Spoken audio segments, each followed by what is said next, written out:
Hi, it's Katrina! Colossal squid. The elusive colossal squid lives at depths of 1,000 feet or more and is very rarely seen. It is believed to be the largest squid species and is the only recognized member of its genus. So what's the difference between a giant squid and a colossal squid? Giant squids have arms and tentacles with suckers lined with small teeth, while colossals have sharp, swiveling hooks. We know about them from stories and legends, and it is most likely the animal that inspired the mythical kraken. Whales would be spotted with enormous marks from something that had grabbed onto them, and sometimes even legs attached to them, indicating the size of the enormous creature. Since it is so secretive, experts have a lot to learn about the creature. Until 2004, researchers only ever had dead specimens to learn from. That year, Japanese scientists photographed a live giant squid for the first time ever, following years of failed attempts at catching a glimpse of the creature in its natural habitat. Researchers then captured the first ever video footage of the giant squid in 2013, and to this day, sightings of live specimens remain few and far between. Last year, a research team from the National Oceanic and Atmospheric Administration filmed the first footage of one in U.S. waters off the Gulf of Mexico, 2,500 feet below the water's surface. The largest squid ever discovered measured 43 feet long and weighed as much as a ton, according to scientific estimates. While the creature's main body isn't impressively massive on its own, the squid's 8 arms and 2 feet or tentacles effectively convey its sheer size. It also has 3 hearts, a beak that can rip flesh, and the largest eye in the animal kingdom, measuring about 10 inches in diameter, or about the size of a dinner plate. So did this squid attack ships and drag them underwater like the legendary kraken? It is very hard to say, as squids in general are reportedly gentle giants and not really dangerous to humans. It is their size and mysterious nature that makes us wonder about one of the most impressive creatures of the deep. Colossal and giant squids have washed up on shore several times, most notably in Spain in 2013 and in 2018 off the coast of New Zealand. Beached whale shark. In August 2012, a 42-foot-long whale shark became stranded on a beach in Java, Indonesia. After washing ashore, the 3-ton fish was incredibly weak, and rescue efforts failed to save its life. The whale shark is the largest existing fish in the sea, sometimes reaching lengths of 40 feet or more and weighing around 20 tons on average. The largest confirmed whale shark was 62 feet long. That's about 2 London buses. Despite its massive proportions, the whale shark is a gentle filter feeder who feasts mainly on microscopic plants and animals called plankton, as well as small fish. The species dwells in tropical waters throughout the world and migrates long distances to reproduce and feed. Zulu the giraffe. With 6-foot-long legs that are taller than many humans, giraffes are the world's tallest mammals. They typically grow between 14 and 19 feet tall and weigh between 1,750 and 2,800 pounds. Their height comes in handy when it comes to feeding, as well as keeping an eye out for predators on the horizon. Besides being large, giraffes are impressively fast, with a short distance running speed of up to 35 miles per hour and a long distance pace of 10 miles per hour. This enables the gentle herbivores to travel miles in search of food, ensuring that they meet their weekly intake of hundreds of pounds of leaves. In early 2016, an 18-year-old male giraffe at Folly Farm Zoo in Pembrokeshire, Wales, made news headlines as possibly the tallest known giraffe. At over 19 feet tall, Zulu towers over giraffes of average height by about 4 feet. While there's no accurate way to measure him, his head just fits underneath his enclosure's 20-foot doors.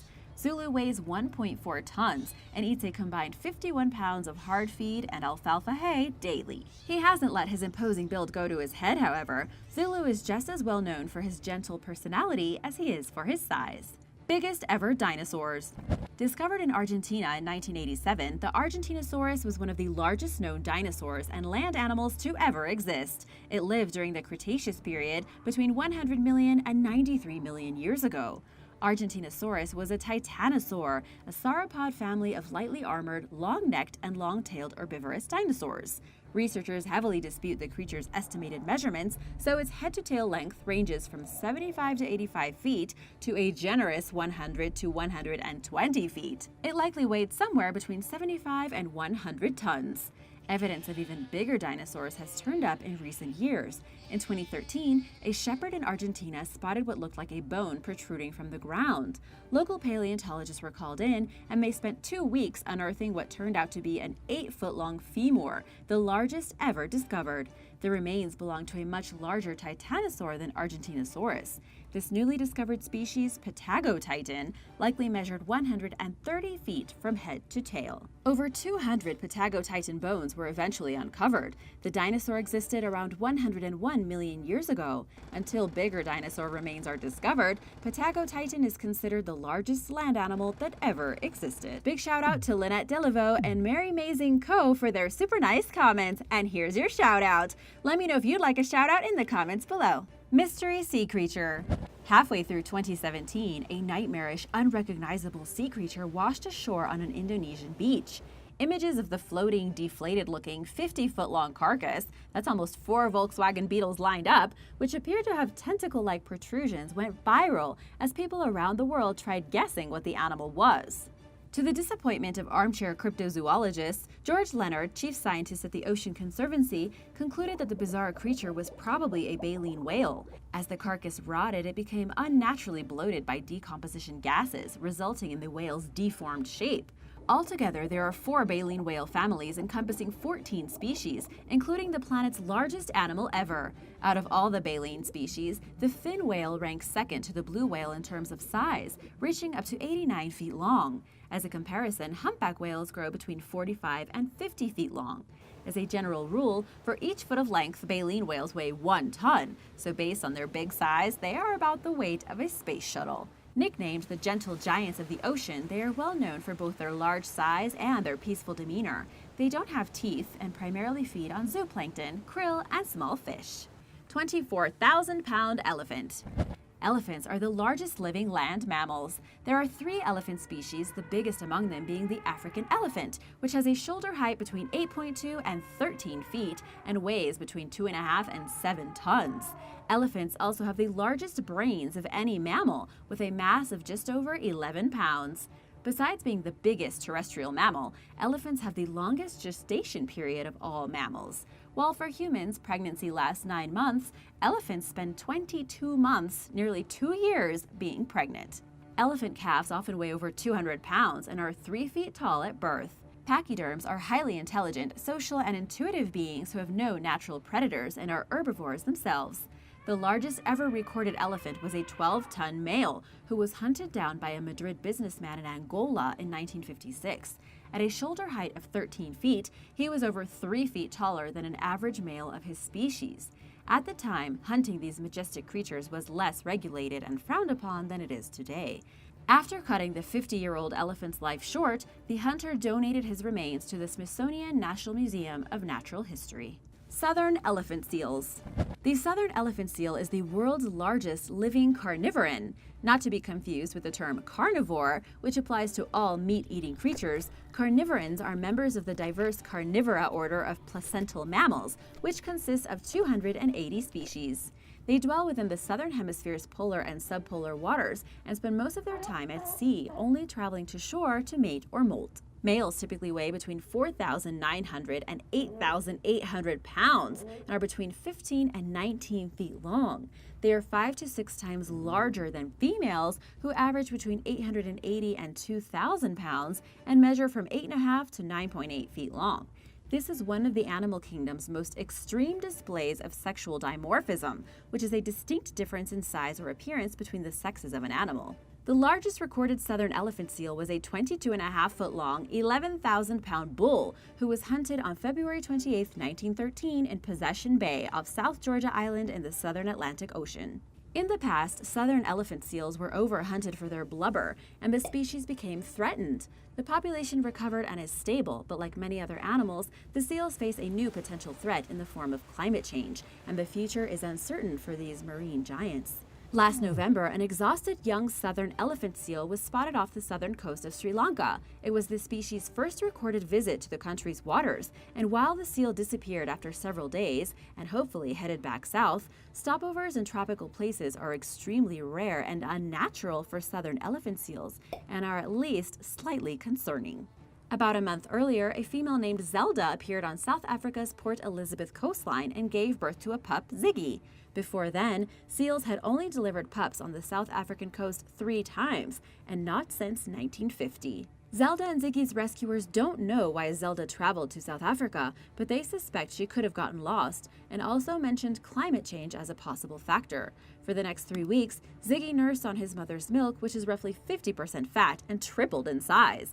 Then Zelda re-entered the ocean and began her trek back to Antarctica, as it was time for Ziggy to fend for himself. The Spinosaurus. The largest carnivorous dinosaur was the Spinosaurus, whose name means spine lizard and refers to the creature's sail of long, distinctive spines along its back. Each spine, which grew from the animal's vertebrae, measured up to 7 feet long.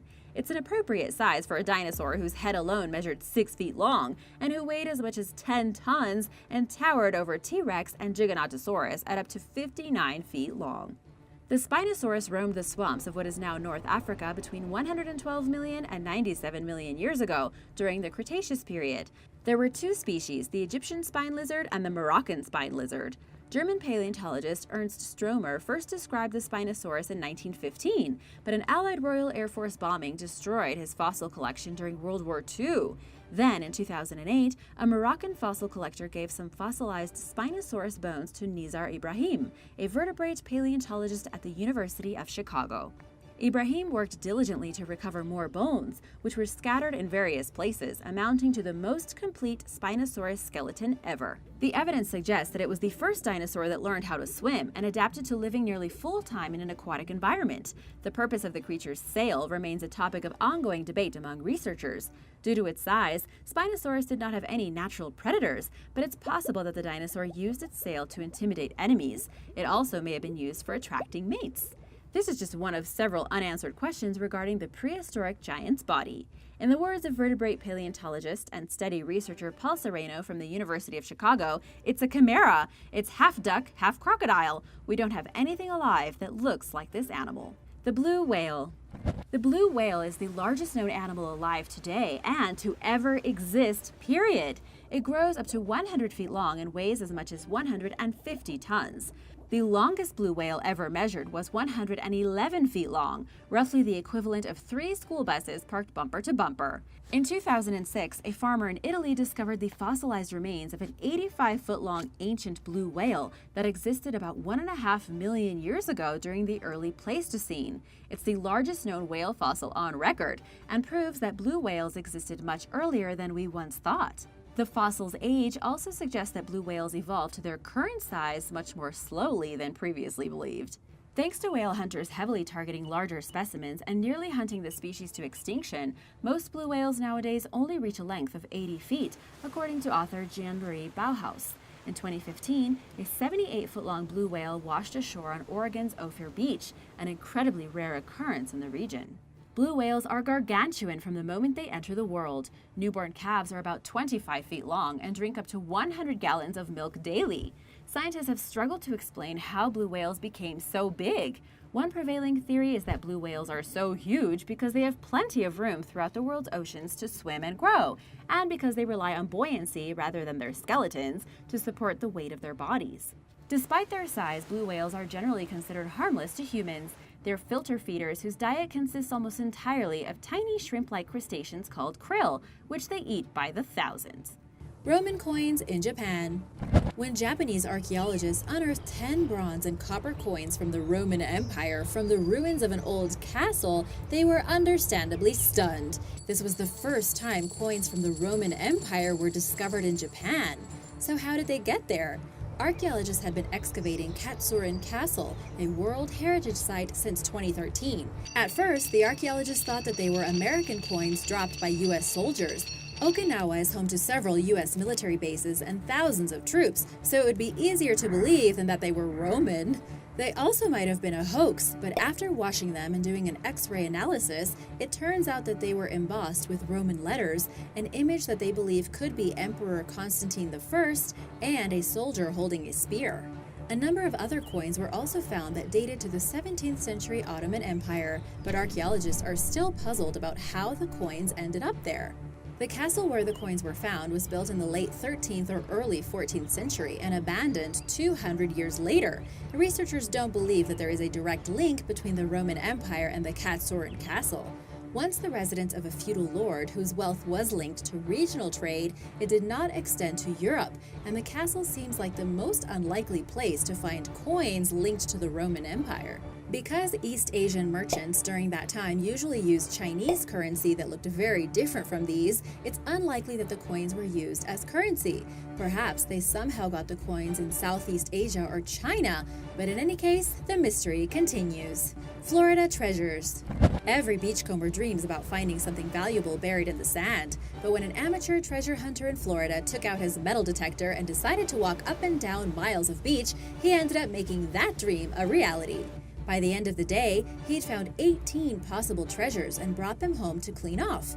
When he finally got around to it, he found 3 coins that had unique markings, ones that looked like they could be of Roman origin. Certain the coins were fakes, the beachcomber put them in a drawer in his home and left them there for a few months. After taking them to a local coin collector and dealer, he found that the coins were 90% authentic Roman coins. After further searches, more coins were found, bringing the total to 7, a remarkable discovery considering their authenticity would be evidence that Romans could have possibly been in the United States centuries before Christopher Columbus. But this isn't the first time coins have been found in Florida, not by a long shot. A group of treasure hunters who were diving in shallow water off Vero Beach uncovered 350 coins worth a whopping $4.5 million.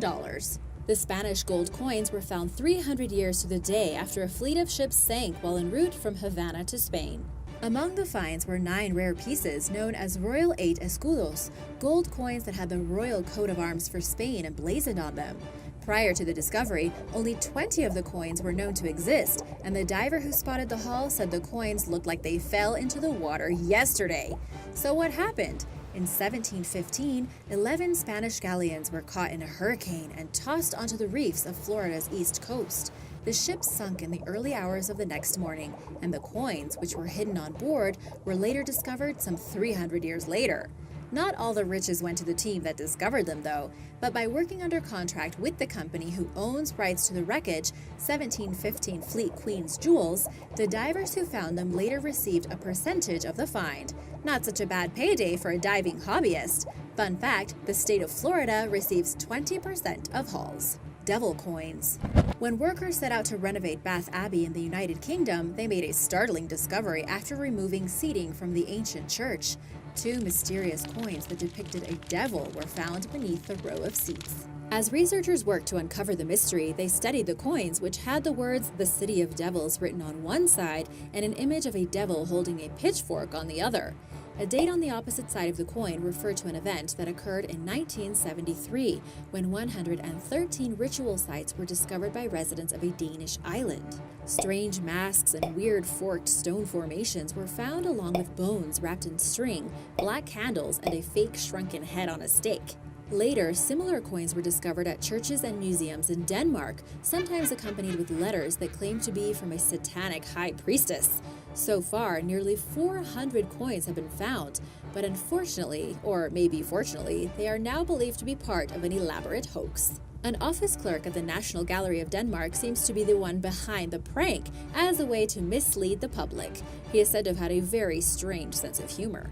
But still, you can't help but wonder how the coins ended up in the British Abbey. Unfortunately, the office clerk died in 2004, so his motivation behind the hoax will remain a mystery. Alien coins. Here's a surprising one for you. A number of ancient Egyptian coins found with what appears to be an alien head with huge eyes and a bald head has been found. Another shows a spaceship or a flying saucer, and one of the coins has some text that looks like Latin. Of course, these coins pose more questions than answers. They were supposedly found during a home renovation in Egypt. One of the coins has Opportunis Adest carved on the back, Latin for "it's here in due time." Some speculated the coins were something known as hobo nickels, which referred to a practice from the mid-1700s where people would carve different shapes into metal coins, which used to be softer. People would carve all kinds of things. So could someone have taken it upon themselves to alter the original coin by making it look like an alien? Was it simply a hoax? Ufologists are arguing that these coins are evidence of extraterrestrials participating in human society at one point in time. Some argue that the UFO on the coin represents the biblical Ezekiel's wheel, which they claim is the Bible's tale of a UFO encounter. They assume that since UFO sightings were so common, they were inscribed on coins. As skeptics and ufologists continue to debate the original authenticity of the coins, you can't help but wonder about the strange images and writing on this mysterious and entertaining discovery. Celtic coin hoard. Sometimes it pays to be a metal detecting enthusiast. Just ask the two British residents who in 2012 discovered a coin hoard in the British Channel Islands. Believed to have been buried by a tribe of Celts who were fleeing invading forces of the Roman Empire, the coins were discovered by two friends who spent 3 decades searching in the fields near their home after hearing stories of ancient coins being found nearby. In 2012, they followed an old map to an area where a pot had been discovered, and after a day of searching, had found 20 coins in total. As they continued to search, they dug deep, and after forcing a spade into the ground, they struck something solid. It would turn out to be a massive mound of dirt and coins tightly packed together, which, when painstakingly removed, weighed over a ton. Held together by the corrosion between the coins, it took a long time to separate them, and within the first year of the project, had removed up to 800 coins per week. It would take another 2 years to detach the final pieces, and they ended up with an astounding 69,000 coins uncovered, as well as gold jewelry, glass beads, and a woven bag of silver and gold that are believed to date back to 30 to 50 BC. Known as the Catalina II hoard, the Iron Age coin hoard is 6 times bigger than any other Celtic hoard found in the world. When first discovered, its value was estimated at about 10 million British pounds. Believed to have been buried as a way to hide the haul from the Romans, the astounding find is one that not only should go into the record books, but one that continues to keep the hope alive that there are still hidden treasures out there to be found. Ancient Jewish coin. Hidden treasures are not always found by adults with a metal detector. Such is the case of a 9-year-old girl who discovered an ancient coin while on a trip to an archaeological site near her town, Neve Tzuf Halamish in the West Bank. Discovered near the site called Chunalta, the ancient coin is a rare half shekel with the inscription Holy Jerusalem on it. According to the biblical commandment in the book of Exodus, every male 20 years of age and over was required to pay a half shekel coin in taxes to the Holy Temple in Jerusalem. A professor at the local university, who was also a historian of the ancient land of Israel, examined the coin and believes it could have been minted during the Great Jewish Revolt between the years 66 and 70 CE. The discovery might not be particularly groundbreaking in other parts of Israel, but the discovery at Neve Tzuf is an interesting one because Jews participated during the revolt and passed through this area on their way to Jerusalem. Interestingly enough, this is not the first time an ancient half-shekel coin was discovered in modern-day Israel. In 2008, a 14-year-old volunteer visiting the Temple Mount rubble archaeological site discovered a similar coin buried there. Finds such as these are not only fascinating, but also show that curiosity and interest in history can pay off, not just in riches, but in uncovering hidden treasures from the past. Viking coins in Ireland. After 10 years of metal detecting, a care worker in Ireland discovered 2 rare Viking coins. Believed to have been taken during a Viking raid on a monastery at Megara, the coins were circulated in the Isle of Man during the 11th century. Found under 4 inches of mud about 5 feet apart, they are 93% silver and may have been dropped during the raid. It's hard to carry away a bunch of coins in battle. Around 800 AD, Vikings began attacking Ireland, where they remained until about 1169 when the Normans invaded.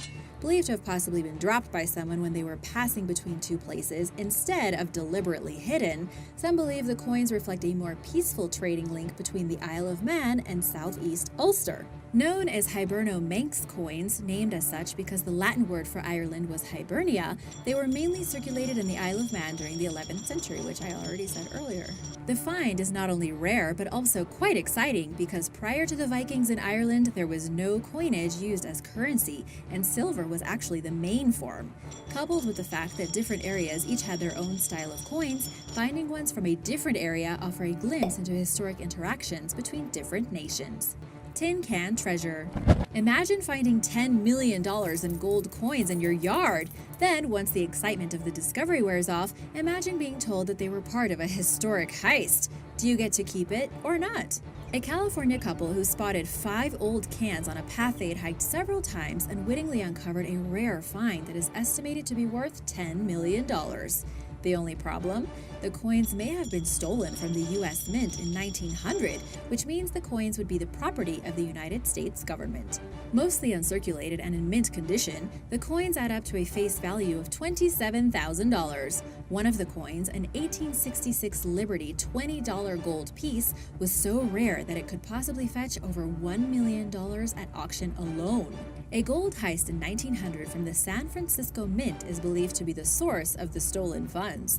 The 1,427 coins dated from 1847 to 1894 and were found on the couple's property in a hilly area of gold country, an area that is well known for being a part of the 1849 gold rush. Because paper money was illegal in California until the 1870s, the coins were an extremely rare discovery and were believed to have been buried as soon as they were put into circulation. The $5, $10, and $20 denominations were minted in San Francisco, although one $5 gold piece is believed to have originated as far away as Georgia.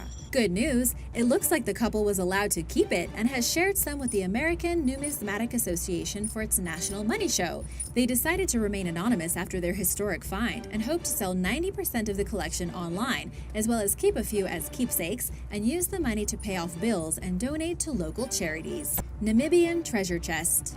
After draining a man-made lagoon on Namibia's coast, a group of diamond miners uncovered a ship that went down 500 years ago.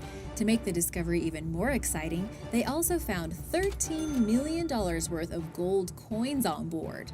In what some archaeologists claim to be one of the most significant shipwrecks ever found, the ship discovered on the floor had other treasures to uncover.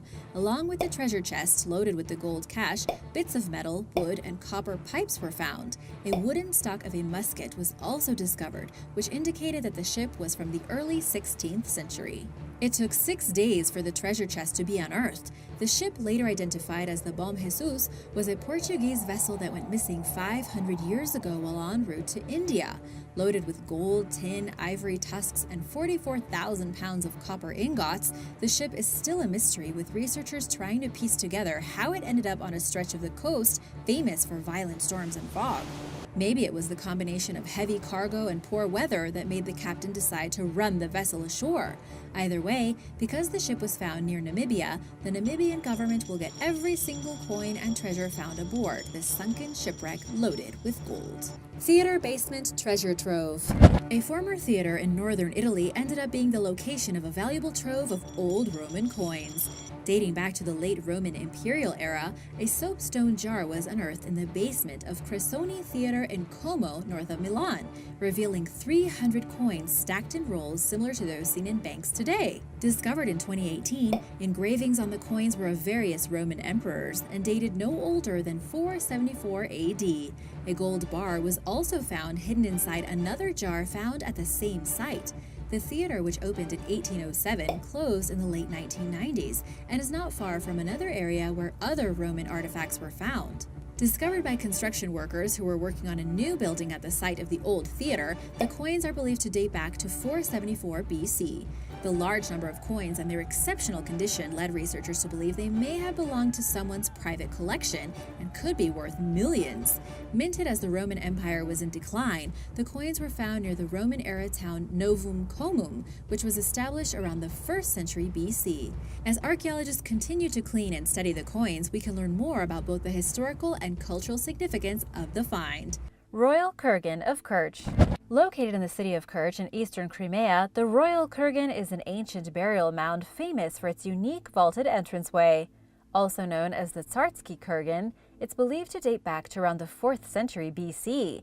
Out of the 200 kurgans in and around Kirch, it is said to be the most impressive and once held the remains of an ancient king. Researchers believe that the mound is the final resting place of a ruler from the Bosporan Kingdom, which was founded in the 5th century BC by Greek colonies from around the northern Black Sea and the Sea of Azov. Some speculate that the tomb may have belonged to Lucan of Bosporus, who ruled from 389 to 349 BC. Regardless, we don't know much about this mysterious kingdom, but they left behind many kurgans. Inside each one was a burial chamber. By the time the Greeks came along many years later, kurgans had been used for a long time by many civilizations in the region, including the Scythians. However, the entrance hall is what makes this burial mound stand out. The hull creates a sharp vault and looks like it was made much more recently. The exterior looks more Scythian, while the inside looks Greek, demonstrating a blend of cultures. The Kurgan is also enormous, nearly 66 feet tall, and measures around 820 feet at its base. There is also a reference to the shape and design looking a little feminine in nature. When the Kurgan was excavated during the 1830s, all that was left of its contents were the remnants of a wooden sarcophagus, indicating that it was looted at some point before then. Religious symbols inscribed on the walls suggest that the royal Kurgan also served as a sanctuary for early Christians.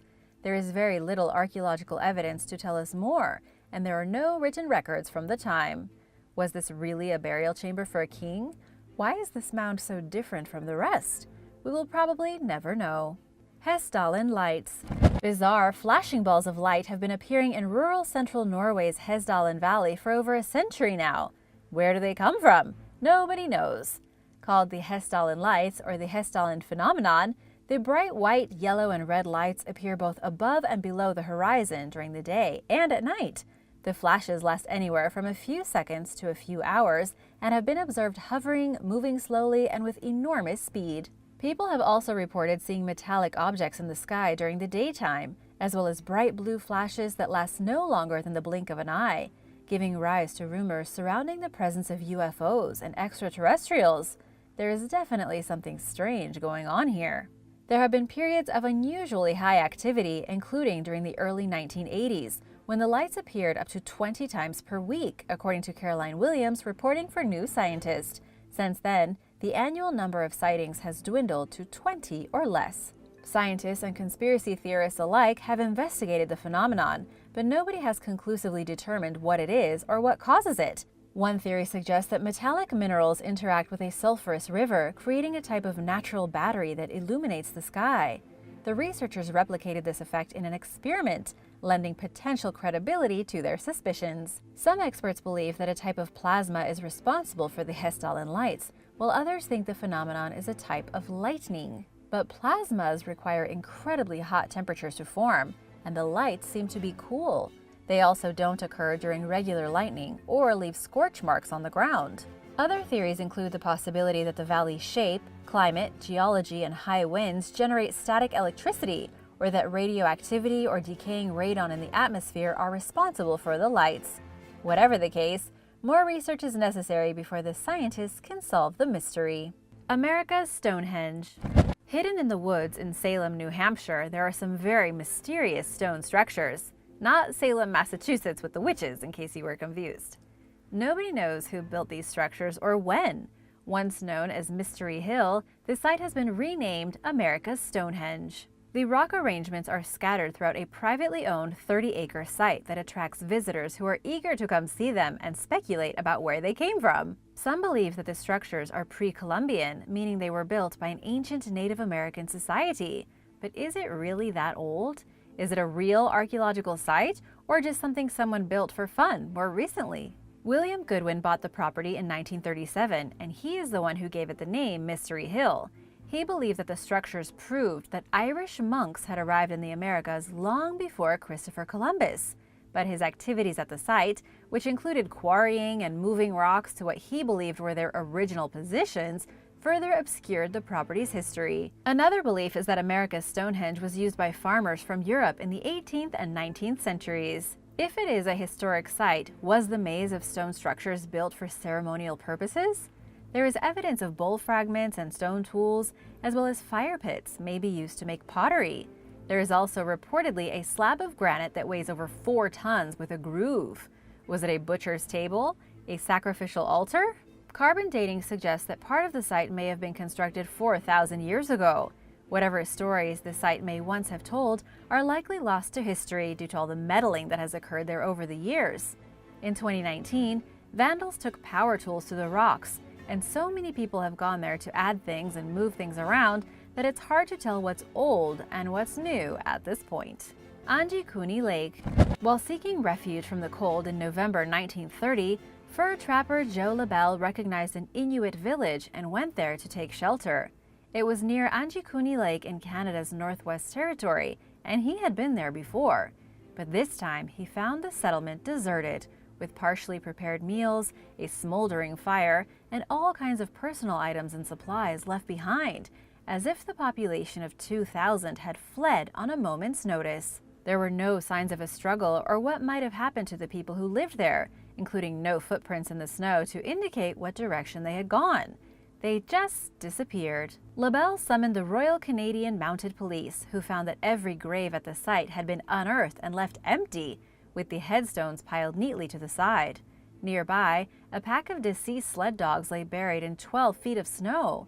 Investigators questioned a trapper named Armand Laurent and his 2 sons, who said that he had witnessed a large cylindrical object falling from the sky and transforming into a bullet shape before traveling toward Anjikuni Lake. The RCMP allegedly determined that the villagers had gone missing roughly 8 weeks before Labelle discovered their eerily empty site, but nobody ever figured out why. In hindsight, researchers noticed that there are numerous concerning holes in the stories surrounding the village, including a lack of physical evidence that it ever existed in the first place, and no accounts of anyone going to clean it up. Plus, the first known mention of a suspected UFO appeared in a book about UFO sightings, which seems very convenient for whoever wrote the book. Joe Labelle was certainly a real person, but whether or not he came across an actual abandoned village is unknown, and if you ask certain people, doubtful, especially since there is no evidence of an official RCMP investigation. What happened to the Anjikuni people? This entire incident remains an unsolved mystery. Moncton Magnetic Hill. For over 80 years, a small hill in the New Brunswick, Canada town of Moncton has been baffling travelers. In this place, if you take the foot off the brake of your vehicle while traveling downhill, your car will actually roll backward and uphill. There are several types of hills like this in other places too, including in Ladakh, India, and Springer, Oklahoma. This phenomenon appears to be an optical illusion of sorts. As Atlas Obscura explains, what seems like an uphill incline is actually a portion of a larger downhill incline. Our brains fool us into seeing it this way because the slopes offer little to no view of the horizon line, making us feel as if an invisible force is pulling us upward. The magnetic road in Moncton started out as a cart path during the 19th century, and it was later expanded to accommodate cars. Motorists noticed the bizarre uphill effect when they found themselves feeling like they had to accelerate to avoid rolling backwards. Today, this and other similar sites around the world attract tourists who readily pay to put their car in neutral and roll uphill while observing the water in nearby drainage ditches moving in the same direction. Have you ever been to a place like this? Would you want to go? Let me know in the comments below. Devil's Kettle Falls. Devil's Kettle Falls is a beautiful place with mysterious waterfalls. Located just south of the US-Canadian border in Minnesota, the falls split into 2. One side falls down like a normal waterfall, but the other side does not. This side plunges down straight into a deep hole and then vanishes. But where does the water go? Described by Tree Hugger as a geological conundrum, the site attracts researchers and hikers alike, who have tried to solve the mystery of where the water from the Brule River ends up. People have tried numerous methods of tracking its flow, including dropping dye, rubber duckies, and ping pong balls into the river, and then watching the lake for their reappearance, only to never see the object again. Geologists ruled out the possibility of an underground river long ago, pointing out that this would only be possible in places where deep caves are made from soft rock, which is not the case in northern Minnesota. There is also no evidence of a nearby fault line, ruling out the possibility that tectonic action crushed underground rock layers and made them permeable. In 2017, the Minnesota Department of Natural Resources announced that it had finally solved the mystery, and that the water cascading down into the Devil's Kettle is reabsorbed into the Brule River from underground. The agency noted that practically the same volume of water flows above and below the Devil's Kettle, indicating that it was reemerging beneath the waterfall. But how come if you throw an object into the top of the waterfall, it vanishes and never reappears? Speaking with NPR News, researcher Calvin Alexander explained that the system of powerful recirculating currents at the bottom of the falls could easily plunge the item below the water's surface or cause it to disintegrate. Scientists said several years ago that they were planning to conduct another dye test to prove their findings, but the matter remains unresolved to this day. Patomsky Crater. The Patomsky Crater is a peculiar rock formation in southeastern Siberia's Irkutsk region. Made from shattered limestone blocks, It stands at roughly 130 feet tall and has a base diameter of 520 feet. At the top is a ring-shaped cone with a smaller 39-foot-tall mound in the center. The crater's origins have been a mystery ever since its discovery in 1949 by Russian geologist Vadim Kolpakov.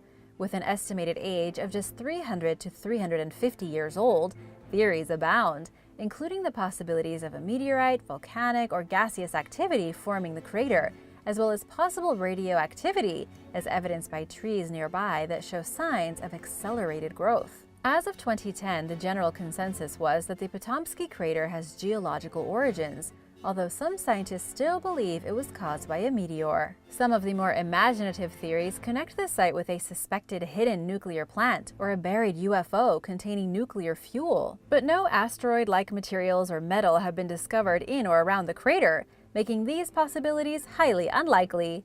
Recent research suggests that perhaps a gas volcano formed by the underground release of hydrogen and other fluids caused the trees near the crater to grow abnormally fast.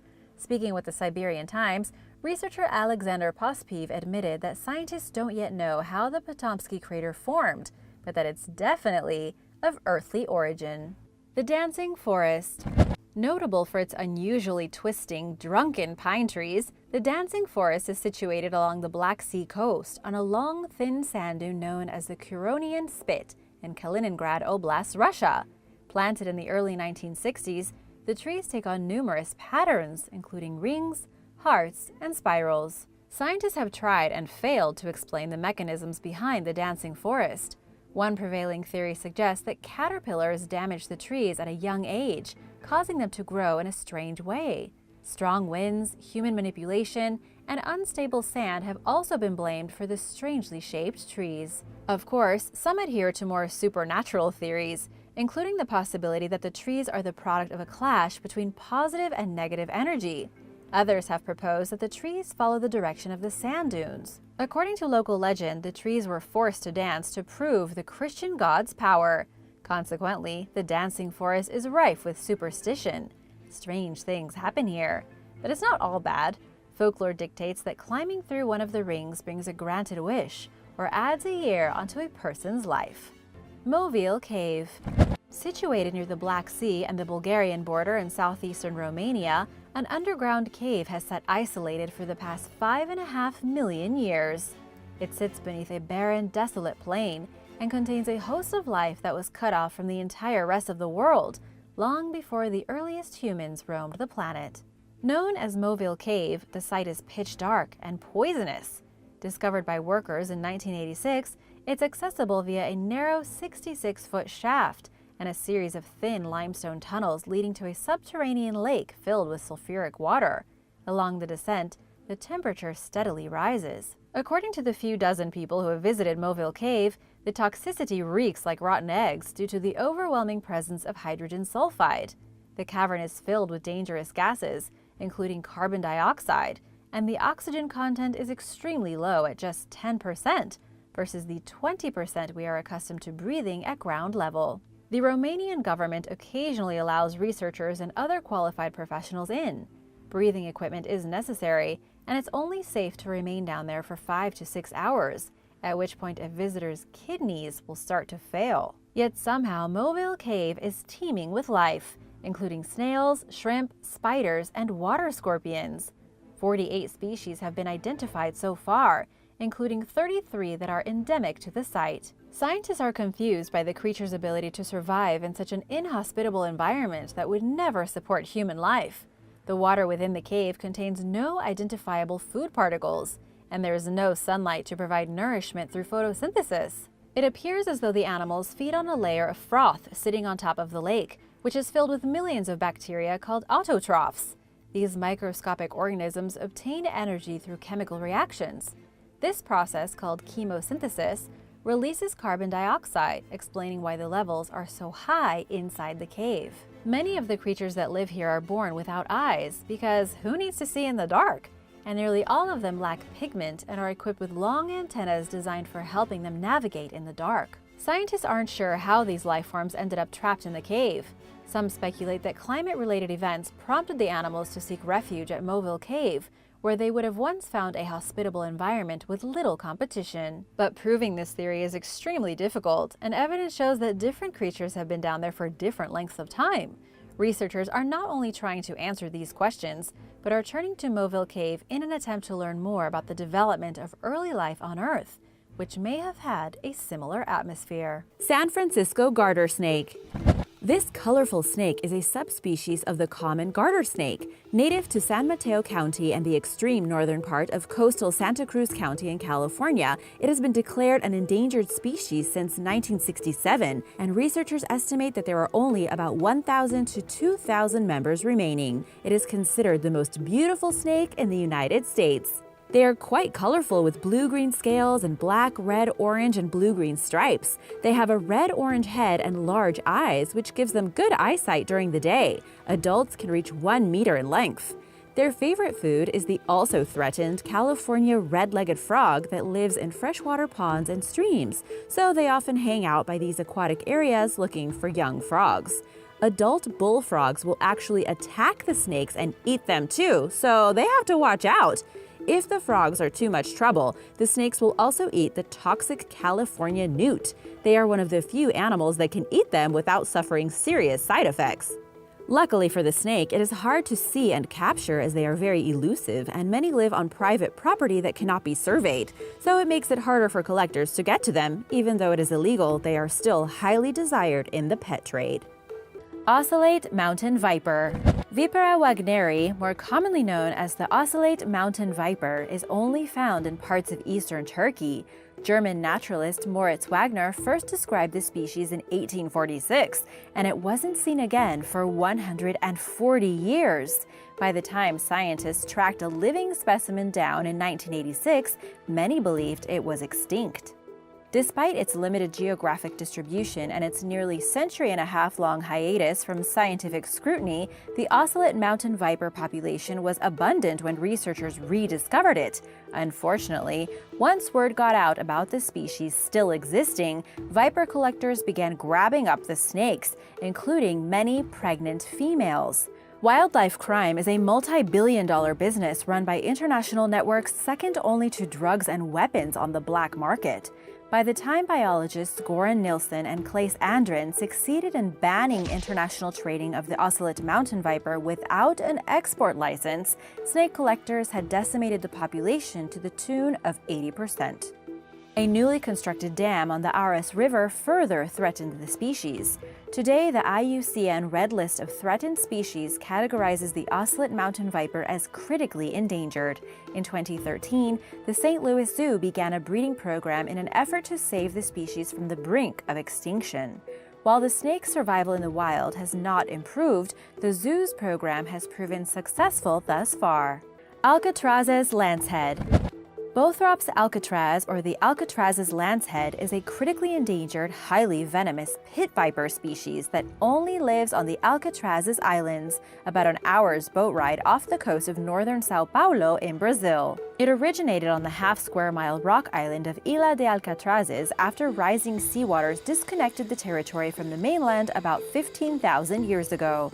From there, the Bothrops alcatraz evolved from the common Bothrops genus of pit vipers due to its isolation-imposed limited diet, in a process known as allopatric speciation. The snake feeds mainly on rodents and, in times of desperation, cockroaches. Because of this, it only grows up to 20 inches long. While the alcatraz's lancehead appears to be common on the island on which it lives, its population may be declining, although the IUCN Red List currently lists it as stable, and the island's frequent use as a naval target area threatens its existence. Scientists are unsure of its exact population numbers, but seeing as it is only found here out of the entire world, you can guess there aren't very many. Santa Catalina Island rattlesnake. Crotalus catalinensis, better known as the Santa Catalina Island rattlesnake, is only found on Isla Santa Catalina on the Gulf of California, east of the southern Baja California peninsula. It's a slender, medium-sized venomous pit viper that grows to a little over 2 feet long and uniquely lacks a functioning rattle. Experts believe that this rattleless rattlesnake evolved to travel through the desert brush quietly, which prevents it from scaring away the birds it preys upon. The Santa Catalina Island rattlesnake is also different from other rattlesnake species because it moves quickly, in contrast to its slower, larger-bodied terrestrial counterparts. It also hangs onto its prey after biting, unlike most rattlesnakes. While feral cats were once a great danger to the snake, they were eradicated in 2002, but this does not preclude the species from being victimized by other species. Also, its primary prey, the deer mouse, is declining, thereby posing an additional threat to the survival of the Santa Catalina Island rattlesnake. Illegal reptile collectors are the top threat to the passive, easily captured snake. Rare snakes are consistently in high demand in the exotic pet market, and helping people catch them often proves more profitable than a week's worth of honest work. Big shout out to Nicholas Blignaut and Joe Morgan. Thanks so much for your nice comments. Be sure to subscribe, and if you are a new subscriber, let me know in the comments below. Antiguan racer. Alsophis antiguae, or the Antiguan racer, is only found on a handful of islands off the coast of Antigua and Barbuda, a twin-island country in the eastern Caribbean. Contrary to its deceptive name, the Antiguan racer is a slow-moving ambush predator who preys on lizards and is harmless to humans. The species declined dramatically following the 19th century arrival of invasive rats and mongooses. The Antiguan racer population hit an all-time low of 50 in 1995, when its geographic distribution was limited to Great Bird Island off the northeast Antiguan coast. This seemingly dismal news provided renewed hope to researchers, as the species had been falsely declared extinct in 1936. Flora and Fauna International seized the opportunity to save the Antiguan racer by partnering with other organizations. Together, they focused on eliminating invasive populations, protecting sensitive ecosystems, and changing negative attitudes towards snakes by educating people about them. While the Antiguan racer is still considered critically endangered, conservationists have restored its population 22-fold to over 1,100 specimens. Derevskys viper. Vipera derevsky, or derevskys viper, is a small venomous snake endemic to northwestern Armenia, northeastern Turkey, and possibly Georgia. It's named after Russian zoologist and herpetologist Ilya Derevsky, who was among the first researchers to find and describe the species. While the viper's bite is painful and causes swelling, it's generally non-life-threatening to humans. It preys on lizards, small rodents, and insects, and has a very fast digestive system, and therefore needs a lot of food. The Derevskys viper population is decreasing and critically endangered according to the IUCN Red List, with a last known population numbering around 500. It's primarily threatened by overgrazing of vegetation by domestic sheep and cattle in its restricted habitat. Thankfully, the species is protected under Armenian law and is therefore not at the mercy of the international pet trade, in theory. While there is a clear necessity to protect this species through conservation efforts, not much seems to be going on in this department. Round Island boa. Cassarea dusemieri, or the round island keel-scaled boa, is a non-venomous snake species endemic to the uninhabited islet of Round Island, Mauritius, an island nation located in the Indian Ocean. It gets its common name from the small, keeled scales covering its body. The most unique feature of the round island boa is its split jaw, which is an anomaly among extant terrestrial vertebrates. This is likely an evolutionary adaptation that provides the species with an advantage in catching its preferred prey of geckos and skinks. The IUCN Red List classifies the round island boa as endangered, meaning that it faces a long-term risk of extinction in the wild. In 1996, the species' estimated population plummeted to less than 250 mature specimens. Thanks to conservation efforts, the round island boa has revived to a population of roughly 1,000. By eradicating invasive species like goats and rabbits, conservationists have helped to restore the natural habitat and availability of prey. A captive breeding program has also helped save the round island boa from the brink of extinction and ensured its continued survival. Orlovs viper.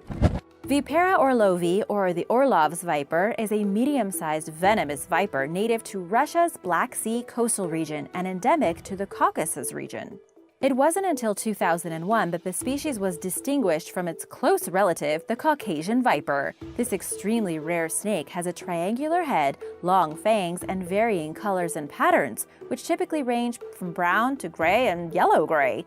It feasts on a wide variety of prey, including mice, lizards, insects, and frogs. There are an estimated 250 or less Orlovs vipers living in the wild. The overcollection of snakes for the exotic pet trade is the #1 threat to the critically endangered species. Additionally, the Orlovs viper's remaining natural habitat consists of less than 38 square miles or 100 square kilometers. Aruba Island rattlesnake.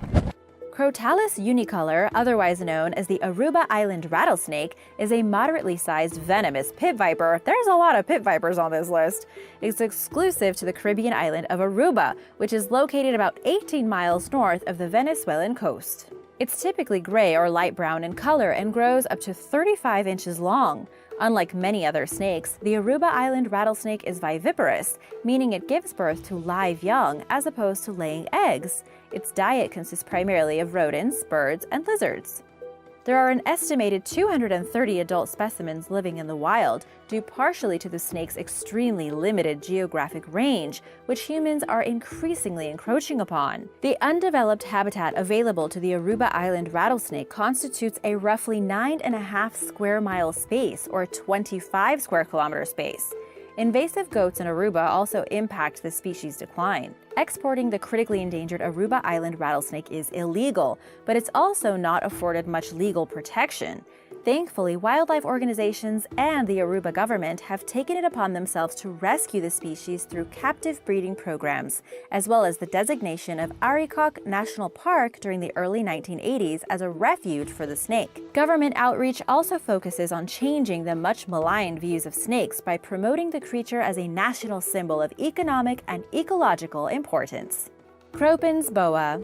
Corallus cropani, also known as Cropens boa, is a non-venomous, elusive tree boa endemic to the 116 square mile Atlantic forest of Sao Paulo, Brazil. It's one of the world's rarest boas.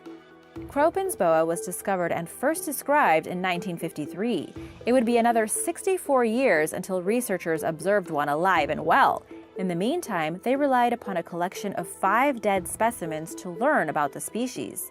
Finally, in 2017, residents of the rural Ribeira Valley region presented scientists with the second living Cropens boa ever seen. The snake was a female measuring 5.6 feet long with a weight of 3.3 pounds. The coordinated efforts between locals and researchers resulted from extensive outreach on behalf of the Museum of Zoology of the University of Sao Paulo and the Butantan Institute. Scientists tagged the specimen and released her back into the wild so they could learn more about the species' behavior. So far, they've determined that the snake is arboreal, meaning it lives among the trees. It probably dines mainly on birds and small mammals. Through the program, scientists encouraged local residents to help them learn more about the Cropens boa's habitats by teaching them about its ecological value. Without this collaborative effort, it's unlikely that scientists would have gained access to a live specimen. In fact, one of the boa's captors nearly hacked her to death, but thought twice when 2 others remembered recently seeing the researchers' wanted signs for a live snake. Cropens boa is threatened mainly by its limited endemic region. At one time, the Atlantic forest occupied between 386,000 and 580,000 square miles. Between 90 and 98% of that habitat has been destroyed by human activity, primarily the clearing of land for agricultural purposes. The short-nosed sea snake. The short-nosed sea snake, also known as the Sahul reef snake, occupies an estimated combined area of 3.86 square miles in the Ashmore and Hibernia reefs off the northwestern Australian coast. It's slender with a short head and pointed snout and grows up to 60 centimeters long and typically dwells in waters exceeding 10 meters in depth. This species was somewhat abundant into the 90s, but is rapidly declining. The last known sighting of a short-nosed sea snake was in the year 2000. Researchers have not pinpointed a primary cause for the species' endangerment, as there are no distinguishable current or future threats, but they suspect that rising ocean temperatures and the subsequent bleaching of coral reefs play a role. The short-nosed sea snake's temperature tolerance is thought to max out at about 36 degrees Celsius or 96.8 degrees Fahrenheit, and it's quite possible that its habitat's waters are warmer than that. The accidental capture of sea snakes by commercial fishers is also thought to contribute to the short-nosed sea snake's apparent demise. There are no known plans to try saving the species, as it already dwells partially within a protected nature reserve, and there's already a marine bioregional plan in place for the area. St. Lucia racer. While researchers are still learning about Liophis ornatus, or the St. Lucia racer, also called the ornate ground snake, they know that it's non-venomous, diurnal, which means it is active during the day, that it eats lizards, and that it grows up to 48.6 inches. The St. Lucia racer is the world's most endangered snake species. It's endemic to the eastern Caribbean island nation of St. Lucia, and its remaining mature population numbers between just 8 and 49 specimens, according to a 2015 IUCN Red List assessment. The species nearly disappeared following the introduction of non-native mongooses into the environment during the 19th century. It was declared extinct in 1936 and was rediscovered in 1973, only to disappear yet again shortly thereafter. In 2012, 18 of the snakes were discovered on the island of Maria Major off the southeastern coast of St. Lucia. Other ongoing threats to the species' existence include agriculture, aquaculture, the raising of aquatic animals and/or plants for food, and severe weather such as storms and flooding. Conservationists with the international conservation charity Fauna and Flora International are currently trying to prevent the St. Lucia racer from going extinct. Thanks for watching! Which snake did you like the most? What other exotic creatures would you like to learn about? Let me know in the comments below, and be sure to subscribe if you haven't already. See you next time! Bye!